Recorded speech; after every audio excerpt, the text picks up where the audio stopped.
Good morning, everybody. My name is Daniel Treisman. I'm 39 years old. I moved from London to Israel back in 1997. I'm a husband and a proud father of 8 amazing children. Here's a picture of me on my bar mitzvah, which was the last time that I actually spoke publicly, so I'm going to try and be a little bit less nervous today. Just a very quick word about Noah. How do we know that Noah was actually the first businessman in the Bible? Well, he was the first one who floated his stock while everybody else went into liquidation. I am by title the editor-in-chief of the Inquisitr news. Nevertheless, I actually spend most of my time in the role of chief revenue officer and business development, leaving most of the editing to my team of journalists.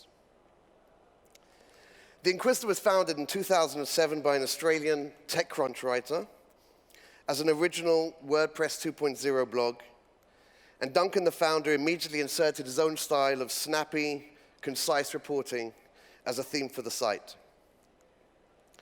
In 2011, when I bought the site, I was a super affiliate. I was spending millions of dollars monthly, buying advertising space on dozens of high-traffic websites to advertise a variety of products.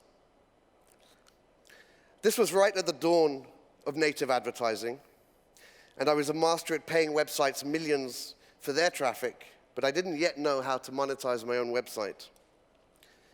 We retained the original core group of writers, and we began to test different things, keeping it very real and organic. The Inquisitr was at the time still relatively young, but it was mature enough to be on all the news feeds of the time, including Yahoo and Google News. When I purchased and took over the site, I made one defining rule, which has remained our ethos until today. I've always believed that news is to inform the user and not to push opinion. While I see the profound importance of opinion, I don't want to read it in my news. News is interesting because it's not something that you actually sell. Rather, it's there to inform.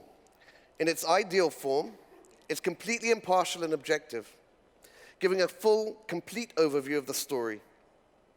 Although admittedly, that's not very simple when the story is unfolding in real time. However, being a provider of news is actually an incredibly large responsibility. People have a tendency to believe what they read, and the responsibility of the outlet to correctly give over those facts, the facts of the story, is critical. In today's world, these lines have blurred completely. At the Inquisitr, we do our best to just inform. The fact that most of the time we're informing about what the Kardashians had for breakfast is actually besides the point. Well, actually, for Inquisitr, it is the point. This is because we are a very different type of news outlet, one that's only really sprung into existence since the advent of new media. This global new media revolution of communication is the environment in which the Inquisitr was born. The globalization of everything, including how we get our information and who we get it from, has allowed sites like BuzzFeed, Huffington Post, and the Inquisitr to take on the established world of traditional news and establish it as a strong player in the game. The Inquisitr doesn't really have a readership like old school news or classic distribution channels. We're competing against every other news outlet to tell the world about the stories that are trending, with everybody clamoring for attention and second-guessing the internet about what's going to trend next. In news, there's a herd mentality. Once the story breaks or gains traction, every outlet jumps on it. In a world with everyone pushing the same story, it's then a combination of speed, luck, and authority that decides who gets the traffic. And because authority is rarely something that you can gain overnight, we've taken a steady, organic approach to our growth as we've slowly gained authority the natural way. And thus, we've focused on getting the story out as quickly and as impartially as possible. The internet has completely transformed the way that the world communicates. Location isn't relevant anymore. 2,000 years ago, when the scholars of the Torah were arguing about the nuances of business competition, there was no way that someone in a village 6,000 miles away could compete with you. In fact, physical proximity was the only actual factor with which they could build boundaries. And ultimately, the only real-life scenario that pretty much everyone agreed was the only situation where opening a competing business would be a major problem, was opening a shop at the entrance of a closed alleyway, selling exactly the same goods as a shop further down in the alleyway. The internet doesn't have any closed alleyways. While planes, ships, and telephones have helped turn the world into a global economy, the internet has completely obliterated proximity as a factor for doing business. And as locations become irrelevant, an even bigger revolutionary change has happened with communications. The immediacy of instant communication means that when a random event occurs in a remote corner of the world, if it's important enough, the entire world will know about it within minutes. And that's enabled everybody to report on the news and to share their opinions. Competition in the world of news is a very interesting creature. Everybody writes about the same story. So how does one stand out in the crowd? At Inquisitr, we're focusing on constantly increasing the quality of the reporting whilst growing consistently in traffic and in writer base.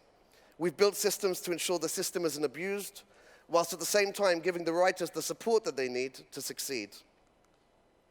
Over the past 18 months, we've seen the biggest names in tech embrace news as a medium for their audience. Snapchat Discover, Facebook Instant Articles, Apple News, Twitter Moments, and only last week, Facebook announced Notify, which is their next step in being the only source of news that you might need. And if they use the social graph correctly, Facebook's Notify is going to be perfectly in tune with the news that you want to see. So these are very exciting times to be a part of the world of news. The Inquisitr has grown into a team of over 200 strong. We're constantly tweaking the systems and tightening the structures, requiring more content and better reporting from our growing writer base. And we've come a long way. In 2013, we did 100 million sessions. Last year, we did over 320 million sessions. And this year, we stand to do over 600 million. And we're all very proud of that growth.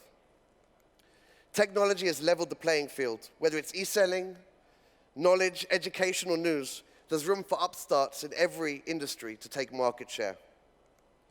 Looking ahead, I expect to see this global thirst for news and for what's happening now, and technology's ability to fill it with smarter and better tech converge eventually into a single global conversation that might actually one day have a really profound meaning. Thank you.